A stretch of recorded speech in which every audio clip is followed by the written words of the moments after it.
Hello friend, तो आप लोगों का मेरे यूट्यूब चैनल पर स्वागत है। तो मैं इस वीडियो में आज देखने वाला हूँ कि पॉइंटर क्या होता है, उसका सिंटेक्स क्या है और उसको एक्सप्लेन करूँगा विथ एग्जांपल के साथ। तो सबसे पहले हम लोग क्या करते हैं कि पॉइंटर का डिफिनेशन देख लेते हैं।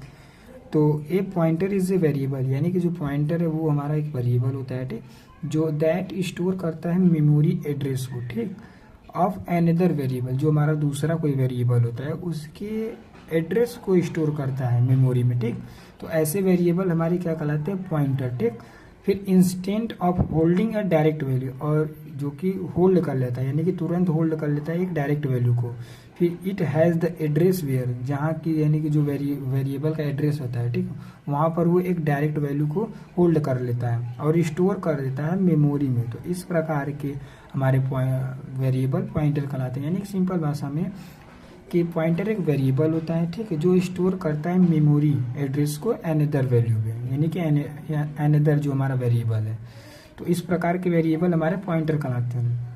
तो चलिए इसका सिंटेक्स देख लेते हैं। सिंटेक्स क्या कहता है, जो ए पॉइंटर है, ठीक है, is declare by a specific it's name and type, यानी जो पॉइंटर है उसको हम लोग डिक्लेयर करते हैं स्पेसिफिक नेम और उसके टाइप के। जैसे में कि सिंपल वेरिएबल हो गया, डिक्लेयर करते हैं, but with an asterisk symbol added before the pointer's name, यानी कि जब हम लोग पॉइंटर्स नेम में यानी पॉइंटर को डिफाइन कर रहे हैं तो उसके पहले एस्टिक सिंबल का इस्तेमाल करते हैं, ठीक, यानी कि स्टार लगा देते हैं। जैसे में देखिए हमारा सिंटैक्स है, तो डेटा हो गया, ठीक, टाइप हो गया कि हमारा जो डेटा यूज कर रहे हैं वो, और उसका टाइप यानी कि कौन सा डेटा है और टाइप क्या है, इंटीजर है कि फ्लोट है, क्या है, ठीक। फिर उसके जब हम लोग जो पॉइंटर बना रहे हैं, जैसे यहाँ पर नेम है, तो उसके पहले हम लोग स्टिक्स यानी कि एस्ट्रिक्स सिंबल का यूज करते हैं, स्टार। तो ऐसे जो हमारे डेटा यानी डेटा वेरिएबल है यानी कि नेम है, वो हमारे क्या कहलाते हैं, पॉइंटर कहलाते हैं। तो एग्जांपल में देख लीजिए कि जैसे मैंने इंट, ये हमारा डेटा टाइप है, स्टिक्स हमारे पॉइंटर का सिंबल है, और हमने यहाँ पर पॉइंटर का नेम लिख दिया, ठीक। तो इस प्रकार से हम लोग पॉइंटर को दर्शाते हैं। तो चलिए प्रोग्राम की सहायता से हम लोग समझते हैं, ठीक। तो जैसा कि ये हैज़ इंक्लूड स्टूडियो, ये हमारा हेडर फाइल होता है। फिर ये हमारा इंट मेन प्रोग्राम का मेन मेथड होता है। तो हमने एक इंट वेर नाम का एक वेरिएबल बना दिया जिसमें हमने 10 वैल्यू को स्टोर कर दिया, ठीक। तो फिर हमने उसके वेरिएबल में, ठीक है, हमने पॉइंटर की सहायता से, ठीक है, स्टोर कर दिया, यानी कि इंट स्टार पीटीआर क्या है, पॉइंटर इक्वल टू स्पेसिफिक, यानी कि जो एंड है वो हमारा स्पेसिफायर है, ठीक। और हमने यहाँ पर वेरिएबल लिख दिया जो कि हमने यहाँ पर इंट वेरिएबल इक्वल टू 10 कर दिया, ठीक। तो हमने क्या क्या स्टोर किया है एड्रेस को वेर वेरिएबल में, ठीक। तो ये क्या हो गया, अब हमने वेर जो था स्टोर करने के बाद हमने प्रिंटअप की सहायता से इसको प्रिंट कर लिया।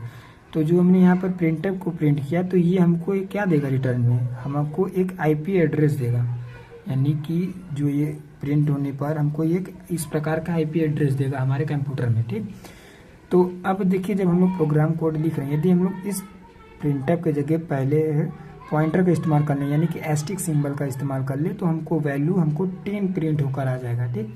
यदि 10 प्रिंट नहीं करना है तो हम लोग यहाँ पर पॉइंटर का इस्तेमाल नहीं करेंगे तो हमको एड्रेस मिल जाएगा। अगर हम लोग एस्टिक सिंबल कर लेते हैं यहाँ पर तो हमको हमारा जो आउटपुट वेरिएबल 10 वो मिल जाएगा, ठीक।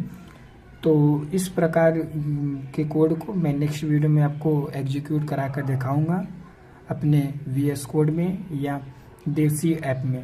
तो नेक्स्ट जो हमारा वीडियो आने वाला है वो पॉइंटर के एक छोटे से प्रोग्राम यानी कि एग्जाम्पल पे रहेगा, जो कि आपको इजीली समझने में और आसान पड़ेगा कि पॉइंटर कैसे वर्क करता है, यानी कि कैसे एड्रेस हमको प्रोवाइड करता है। तो यदि वीडियो में कोई भी डाउट हो तो आप कमेंट करिएगा, तो मैं आपको सोल्यूशन प्रोवाइड करा सकूँगा। यदि वीडियो अच्छी लगी हो तो चैनल को लाइक एंड सब्सक्राइब जरूर करिए। धन्यवाद।